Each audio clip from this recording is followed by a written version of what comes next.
चला मी लिहून देतो. अरे खरंच मेड फॉर इच अदर आहे ते दोघे. Made for each other. Made for each other. पण आम्ही तर मित्र म्हणून एकत्र आलोत. खरंच असं असेल?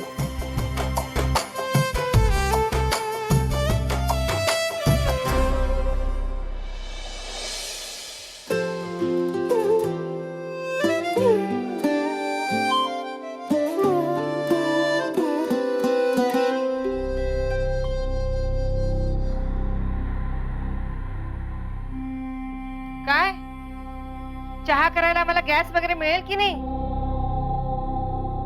की ही दुनियादारी बघत राहायची आम्ही? दुनियादारी नाही ग ही. ह्यातून जे पैसे मिळणार आहेत ना त्यातून घर चालणार आहे आपलं. चहा गरम करून ठेवलाय की तोही कप हातात द्यायला हवा.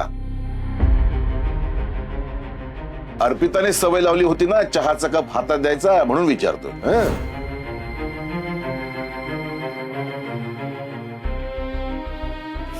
ऐक,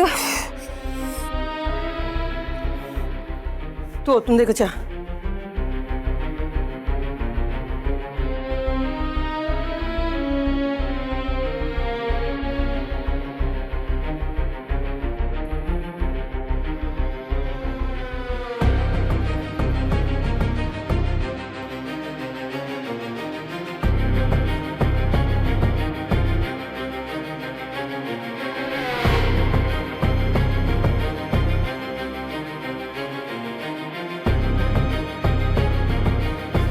शेवटी तुमच्या मुलीने आपल्याला तिच्या लायकीवर आणून ठेवलं.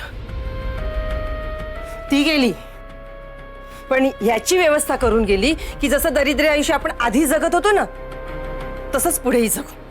आपल्याला स्वयंपाकी बनवून ठेवलंय तिने. लाज वाटते तुला? निकी, आई तू एक काम कर. या कामातून जे काही पैसे येतील ना ते अजिबात वापरू नकोस. राहू पाशी. खूप तोंड सुटलंय हं तुझं. खूप बोलायला लागलीस तू. कारण तुला कळत नाही आई. स्वयंपाकाचं काम तू हलक्यात घेतेस पण उलट आहे.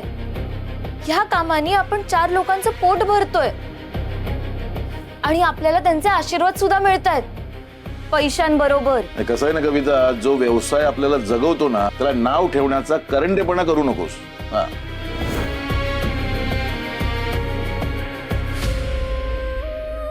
निकी हे डबे तयार झाले पण डिलिव्हरीचं काय?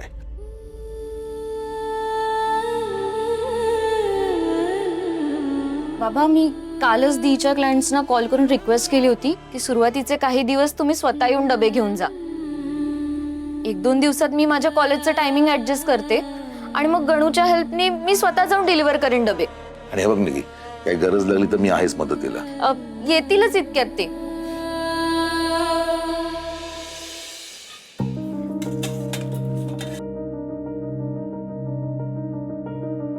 चला खाऊन घ्या पटकन. शयू खाऊन घ्या पटकन. आई चल नाश्ता करायला. हो खाते. आधी चहा टाकते. मग मी खाऊ? हो गे.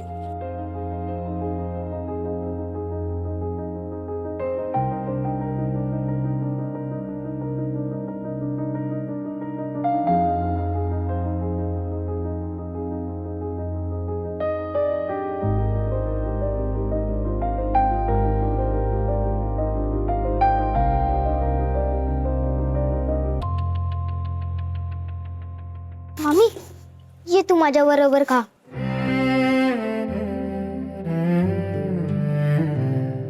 नाही बाळा मला नको. तू खाऊन घे. मला माहितीये आई आणि आजी तुला खायला काहीच नाही बनवत, मग तू खाणार कुठनं? श्रेयस काय झालंय तुझं? काय गावभर वाटत फिरणार आहेस पोहे? गावभर तर नाही पण तुम्ही मामीसाठी खायला काहीच बनवत नाही ना. श्रेयस असं नाही बोलायचं मोठ्यांशी.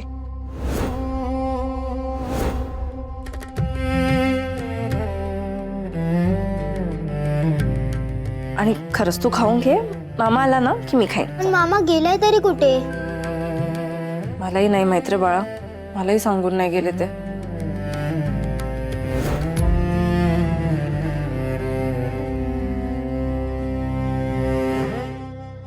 तू खाऊन घे हं? कंटाळला असेल बहुतेक तो, आणि 2 दिवसात त्याला अक्कल आली असेल आणि कळलं असेल की हिच्याशी लग्न करून आपण चूक केलीये ते,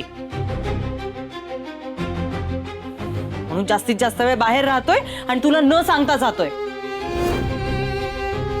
तिने न बोलून शाणा निघाला तो. मी सांगते ना, गेला तो सोडून. आता ही कंटाळेल आणि निघून जाईल एक दिवस. अशीच व्यवस्था करून गेलाय तो.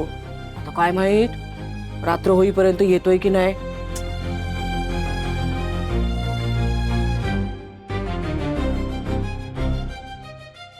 खाना.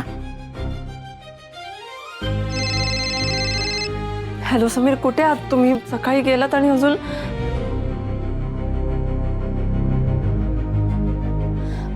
बरं ठीक आहे, मी आलेच.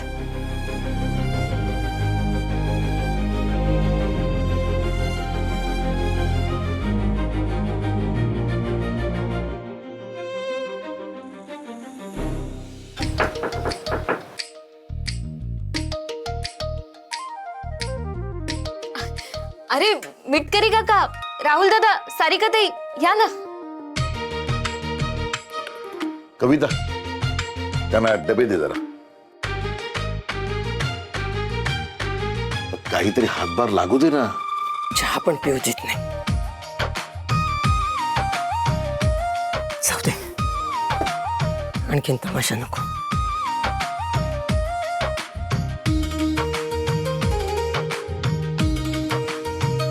मीठ करी तुम्ही. आणि राहुल हे घे.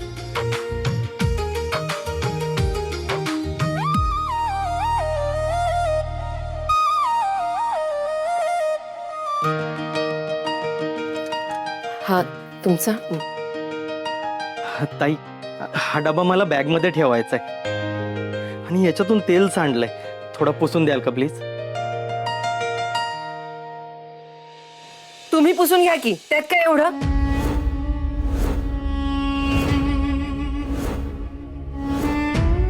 डब्बा देण्याचं काम आमचं आहे. बाकीची साफसफाई करायला आम्ही काय तुमचे नोकर नाही आहोत.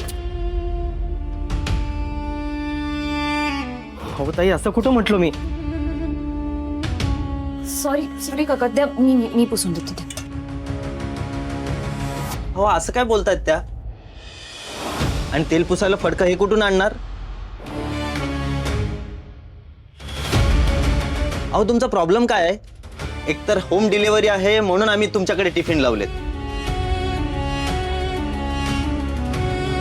तुमचा स्वतःचा प्रॉब्लेम आहे म्हणून आम्ही इथे स्वतः पिकअप करायला आलो, आणि तुम्ही आमच्याशीच आरेरावेने बोलताय.